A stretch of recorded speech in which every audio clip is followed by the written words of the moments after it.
Assalamualaikum warahmatullahi wabarakatuh. Ikan tuna atau sentral perikanan ikan tuna di kawasan timur Indonesia. Tentu saja kita sudah mulai pahami dan kita mulai mencari jejak.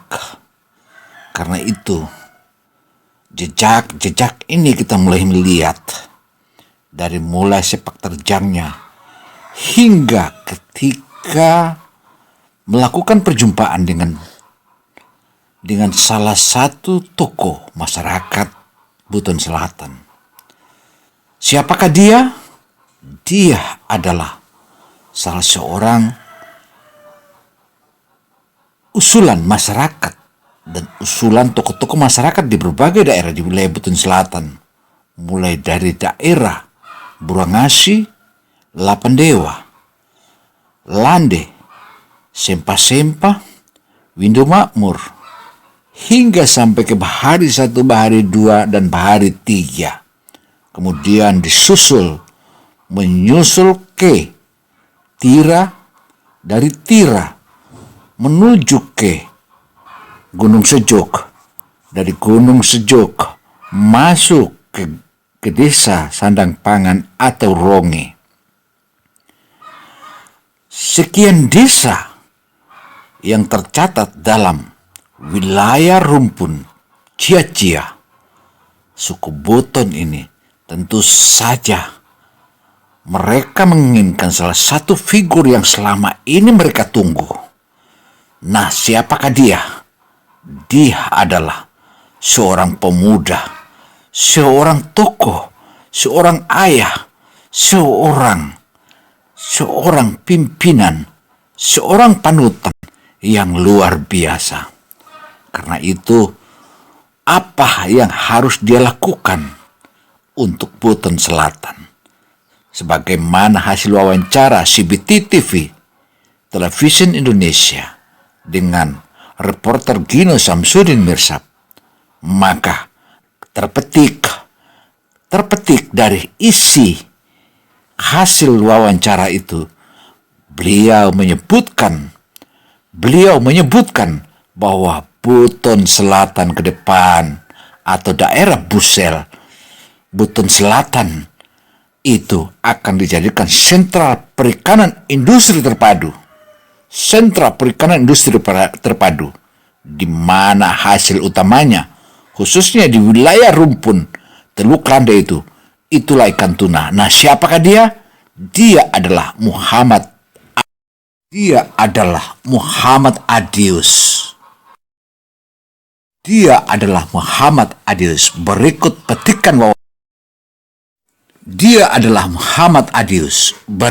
petikan wawancaranya dengan reporter. CBT Indonesia, we like to make a stores, and we like to interview especially the big boss in the southeast of Silas, or we could be said at southeast of Buton. So I like to say the man in front of me, it's very nice in the world, and all of the people population in south of Buton, they will like to be a major rail. Kali ini CBTV Indonesia mencoba melakukan wawancara karena dalam hasil riset atau hasil penelitian dan survei,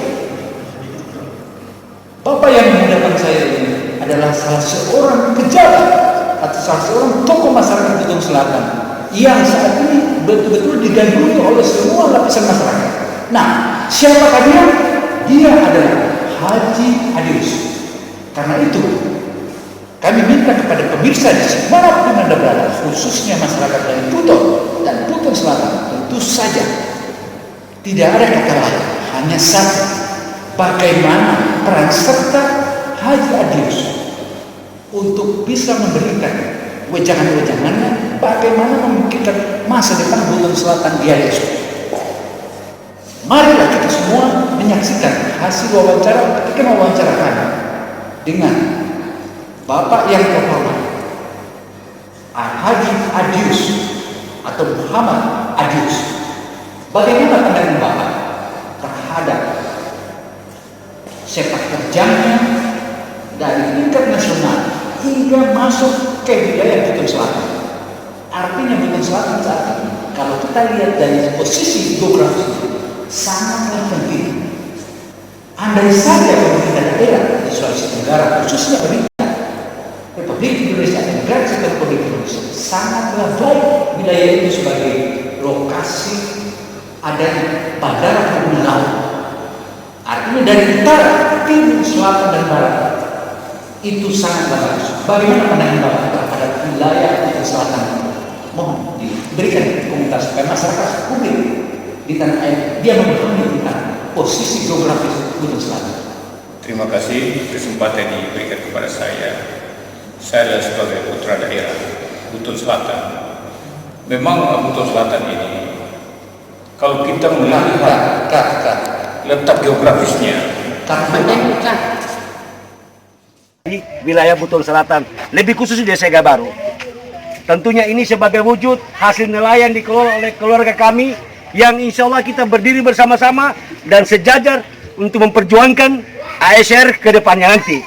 Maka harapan kami nelayan ini dapat ditinjau dan dipersiapkan untuk asetnya, hasilnya dapat dikelola dengan baik. Demikian kiranya. Assalamualaikum warahmatullahi wabarakatuh. demikianlah apa yang disampaikan oleh Ketua ASR Kecamatan Lapandewa, Desa Gabaru. Kalau boleh, siapa tahu ada waktu Bapak Jenderal Haji Andi Sumangaruka berkunjung ke desa ini supaya bisa ketemu langsung dengan masyarakat nelayan yang ada di sini. Demikian juga dengan Ketua PAC Kecamatan Lapandewa, kebetulan dia adalah penanggung jawab di sektor pertanian, yaitu khusus petani bawang. Demikian kiranya. Billahi taufiq wal hidayah. Wassalamualaikum warahmatullahi wabarakatuh. Om ikan ini. Haji, biar di depan foto lagi dulu dengan Bapak. Adanya di pantai Wapula dan Masuemba, memang wilayah ini adalah daerah pariwisata yang maha dahsyat.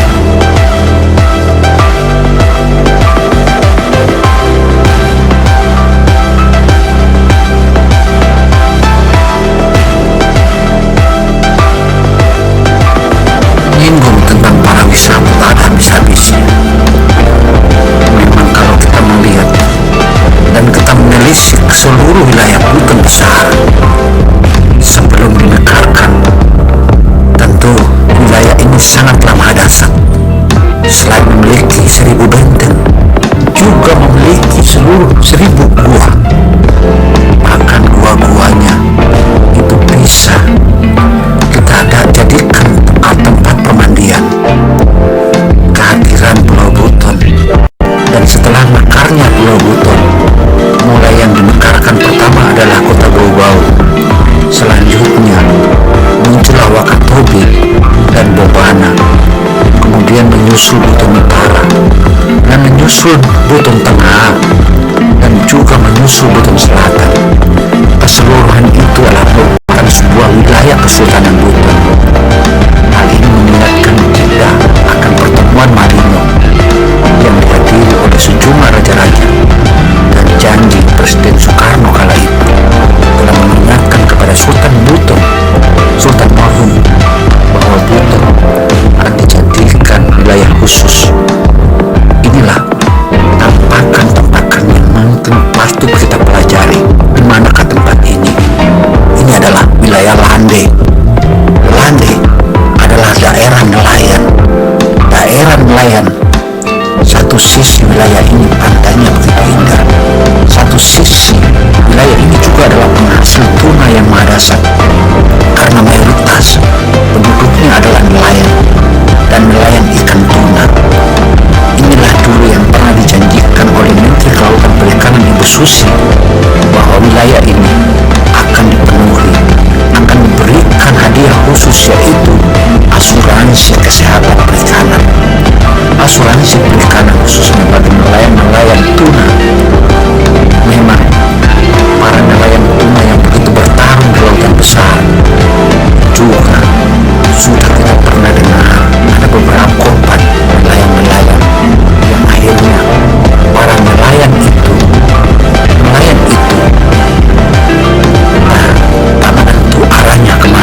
Bu Susi, masa menjadi Menteri Kelautan Perikanan hanya 1 periode saja.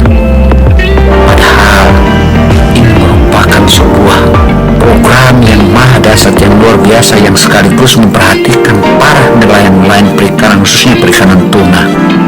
Wow, wilayah ini adalah merupakan daerah yang biasa disebut Teluk Lande. Teluk Lande, kenapa sampai namanya Teluk Lande? Karena dulu pendaratan pasukan Jepang untuk mengarungi pulau-pulau di Indonesia. Warahmatullahi wabarakatuh. Rekan-rekan saya, saudara saya, orang tua saya, teman-teman saya, atau para penggemar dengan Haji Muhammad Adios, kita berbicara tentang Assalamualaikum warahmatullahi wabarakatuh. Kita berbicara tentang daerah kita Buton Selatan. Kalau kita melihat bentuk letak geografisnya, itu adalah membagi 2 wilayah Republik Indonesia. Kita berada di titik tengah. Kenapa kita berada di titik tengah? Ini kita bersyukur sama Allah. Karena apa? Kalau kita melihat, kita berbicara tentang letak geografis yang membagi 2 wilayah Republik Indonesia. Satu, kalau kita ke daerah sebelah selatan, kita berhadapan dengan Flores, Kupang, dan Australia. Kalau kita berbicara tentang Indonesia bagian timur, adalah Kepulauan Ambon, Papua, dan Papua Nugini, dan seterusnya. Kalau kita berbicara tentang sebelah utara, dia masuk ke daerah Sulawesi Utara, Manado, Jepang, dan seterusnya. Demikian juga ke sebelah barat. Ke sebelah barat yaitu Pulau Jawa, Sumatera, Singapura, dan seterusnya. Nah, kalau kita melihat siapa saja yang mau maju calon kandidat Buton Selatan adalah putra daerah, mari kita sama-sama berpikir supaya daerah Buton Selatan juga dikenal oleh bukan harga nasional tapi go internasional. Nah, seperti kami ini yang pelaku bisnis, apalagi saya sebagai putra daerah Buton Selatan, yaitu pernah bekerja di BLI dan saya pensiun. Latar belakang saya juga orang tua saya pelaku bisnis, juga saya seperti itu di BLI, dan saya bergelimang di dunia usaha khususnya di pelabuhan. Jadi berbicara tentang konteks itu, peluang besar untuk pembangunan pelabuhan samudera itu ada di Buton Selatan, yaitu di Teluk Sampulawak. Nah, kenapa ini? Kenapa saya memikirkan kita membangun pelabuhan? Teluk Sampulawak itu letaknya di Sulawesi atau seperti apa, Pak? Buton Selatan berada di Pulau Buton sebelah selatan. Ya, sebelah selatan Pulau Buton berhadapan dengan Laut Flores, sebelah timur Laut Banda, dan sebelah barat adalah Laut Jawa. Nah, daerah ini yang sangat dilalui oleh kapal-kapal yang lintas timur dan barat, bahkan utara selatan. Jadi dia berada di titik sentra. Bahkan Buton Selatan itu kalau kita kembangkan akan menjadi pelabuhan sentra dari seluruh wilayah yang ada di Republik ini. Contohnya umpama sekarang, kenapa saya harus berkuat-kuat untuk membangun pelabuhan samudera di Buton Selatan? Karena di Pulau Sulawesi ini, kalau kita melihat skop Sulawesi, hanya 3 titik yang boleh dikembangkan pelabuhan samudera yang pelabuhan alam, yaitu Makassar. Pelabuhan Makassar hari ini pelabuhan itu sudah over. Ya, akhirnya walahan hanya dibangunlah pelabuhan kontainer yang ada di Pulau Bitung, yaitu Manado. Nah, program pemerintah itu akan dibangun jembatan layang ke Pulau Lembeh. Nah, ini membutuhkan anggaran yang besar.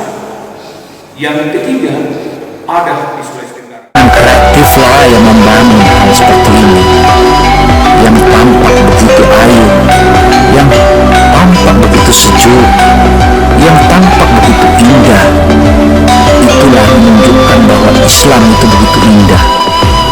Agama Islam adalah agama Allah, maha dasar.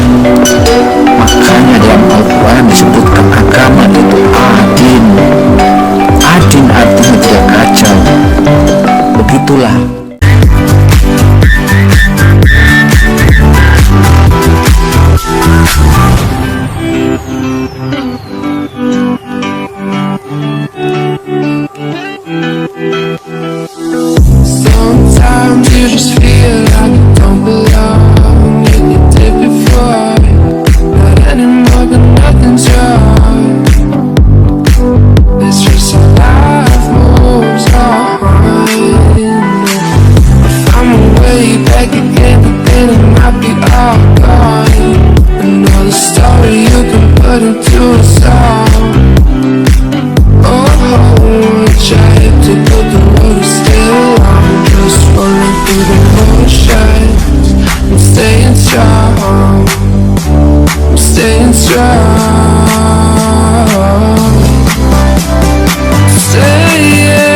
the motion.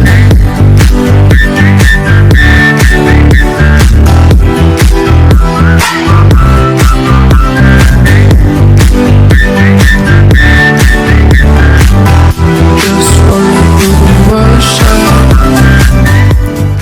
Foto mi ikan ini. Lagi lihat di depan, foto lagi dulu dengan Bapak. Rakyat Buton Selatan yang hari ini memikirkan juga merasakan bagaimana saudara-saudara kita yang hari ini pada kena COVID Ya, juga terkapar. Bapak sebagai seorang politisi Gerindra. Iya, saya sebagai politisi Gerindra, saya harus mendukung bagaimana sebagai putra putri daerah itu dikembalikan. Saya mendukung dengan program itu agar Siti Fadila tolong. Ini menunjukkan bahwa apa yang disuarakan oleh Fadlizon Iya. yang terus menyampaikan dan mendesak pemerintah agar Siti Fadila Yus Fadila itu bisa diberi peluang, itu ya. Ya, saya minta diberi peluang karena kita hari ini adalah berperang corona. Ya, Iya, ini adalah musuh yang sangat berbahaya, yang begitu cepat rekrut temunya. dan jangan lupa Pak, Indonesia sudah mengeluarkan budget vaksin ini 130 triliun. Padahal kita punya ahli yang namanya Dr. Yus Fadila. Kenapa tidak memanfaatkan pandangan Bapak seperti apa? Nah, kalau pandangan saya, sebenarnya anggaran itu tinggi. Kalau Sudah dicairkan Pak, 130 triliun itu sudah diberikan obat, vaksin. Pandangan Bapak seperti apa?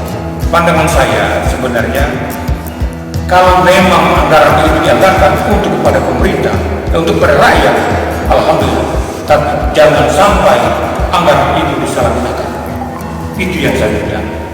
Minta maaf. Jangan coba-coba menyalahgunakan anggaran itu. Karena berapa lama kita pakai untuk ini. Iya. Dan kita tidak tahu kapan kita juga diambil nyawa kita oleh yang kuasa. Itu saja saya. Oke, baik. Kita tadi dari nasional atau dari ibu kota negara sekarang. Sekarang mari kita poskan Buton Selatan sebagai tanah saudara Bapak atau wilayah leluhur Bapak Buton Selatan. Bagaimana pandangan Bapak terhadap infrastruktur yang saat ini kalau kita mau besarkan dunia pariwisata, bagaimana dengan infrastruktur seperti dermaga tadi dan jalan raya? Gimana Oke. pandangan Bapak? Kalau dalam pandangan saya, kalau infrastruktur yang dikembangkan sekarang sudah bagus. Tetapi alangkah lebih baiknya lagi kalau kita membuka ruas yang baru infrastruktur untuk menghubungkan Buton Selatan dengan kota Bogor. Kenapa Bapak lebar 30 meter? 30 meter. Iya. Supaya apa? Supaya perkembangan arus ekonomi itu cepat dan lebih semua. Sekarang kita jemur, jadi baru kita pasarkan. Beda dengan ikan terba, ikan tongkol, cakalang, itu kita jual dengan cara yang segar. Kalau ini kita keringkan dulu, baru kita pasarkan. Jadi kalau Pak Haji yang di Sumangguru datang ke sini bagaimana, Bu? Bisa kita pakai. Senang ya? Ya, kalau nanti hasilnya bisa dipasarkan, bisa mendunia, kita lebih senang lagi. Wah. Iya. Kalau sampai begini, ikan begini memang kalau bulan besok belum mesinnya begini mahal. Tapi kalau sudah dapat bulan 12, bulan 1, harganya rendah dia. Iya. Jadi nanti Pak calon gubernur kita, Bapak Haji Maijen Anies Mangaruka, bersama Ketua DPD Gerindra Sulawesi Tenggara, Ibu nanti sampaikan ya. Kami bangga bahwa ternyata ibu-ibu dengan suami kerjasama. Suami di laut, ibu di rumah. Iya, cocok. Luar biasa ini kerjasamanya. Terima kasih. Suatu-waktu kalau ada waktu, mohon bapak-bapak tua DPD ku, Gerindra Sulawesi Tenggara dan Pak Haji Andi Sumangaruka boleh datang ke daerah ini untuk melihat langsung. Terima kasih. Sukses. Amin. Dan Pak Sek, tolong komunikasikan langsung dengan potensi nelayan yang berproduksi. Ini sebentar. Menyikapi paparan dari sejumlah tokoh-tokoh masyarakat itu, tentu saja kita bisa menarik kesimpulan. Bahwa kehadiran beliau atau eksistensi Haji Muhammad Adius tentu saja bukanlah seorang pemimpin sembarangan. Beliau adalah seorang pemimpin yang memiliki visi dan misi. Dan hasilnya jelas. Kita bisa melihat di depan mata. Bahkan beliau akan mengumpulkan susu, terutama hasil-hasil nelayan, mulai dari ikan tuna, ikan pelagis lainnya, layang, ikan terbang, juga semuanya diupayakan bisa menjadi kualitas andalan dan bisa diekspor langsung dari wilayah Buton Selatan. Karena itu, sebagaimana tadi apa yang telah dijelaskan, bahwa akan dibuatlah pelabuhan kualitas ekspor atau bertaraf ekspor atau nasional dan internasional, juga bisa membangun sebuah bandara laut atau biasa disebut marina. Marina itu tentu saja jawabannya untuk menjawab kapal-kapal yah atau kapal layar sel to Indonesia selama ini. Nah, dari hal ini pula tentu saja kita akan memaparkan pula bagaimana kehendaknya masyarakat Buton Selatan. Masyarakat Buton Selatan terutama di wilayah Teluk Rande dan Teluk Sampelaw adalah masyarakat nelayan yang memiliki kemampuan untuk bisa menjadi nelayan tangkap, misalnya ikan tuna dan ikan-ikan sejenis pelagis lainnya.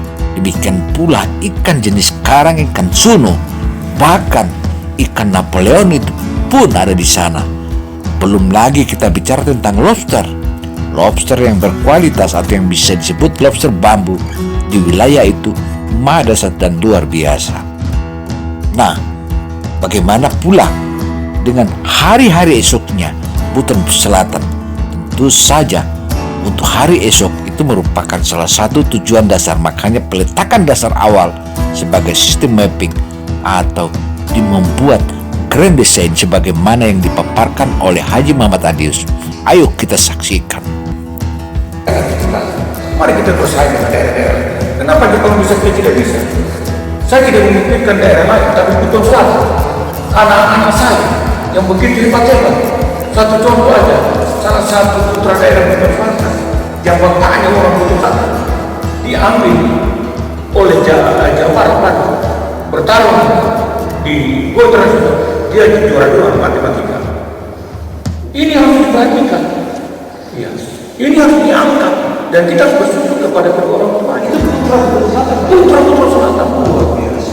Seandainya dengan kondisi seperti ini, saya akan anggarkan lebih baik. Bagaimana supaya Buton Selatan ini dengan pendidikan kita bisa bertarung ke internasional, khususnya orang-orang yang bisa berbahasa Inggris, dunia pariwisata yang kita kembangkan, dunia pelayanan yang kita kembangkan. Kita berhadapan dengan laut. Ada filsafat laut mengatakan, barang siapa menguasai lautan, maka dia akan menguasai perdagangan. Barang siapa menguasai perdagangan, maka dia akan menguasai negeri. Orang Buton Selatan dengan bakat sudah go ke luar daerah, begitu banyak yang orang lain tanpa ada usia. Apalagi sekarang. Ya, terima kasih. Demikianlah wawancara khusus dengan Bapak Haji Muhammad Adius yang luar biasa tahan terhadap Buton Selatan. Dan kita berharap beliau bisa memimpin Buton Selatan di hari-hari itu. Karena Buton Selatan membutuhkan pemikir-pemikir yang handal seperti ini. Karena itu, satu kata, mari kita sungsung Haji Muhammad Adius sebagai calon pemimpin Buton Selatan. Demikian informasi CCTV Indonesia. Semoga hal ini menjadi catatan kita semua agar kita bisa bersama-sama bagaimana kita membangun Buton Selatan melalui kehebatan pemikiran beliau. Demikian. Wassalamualaikum warahmatullahi wabarakatuh.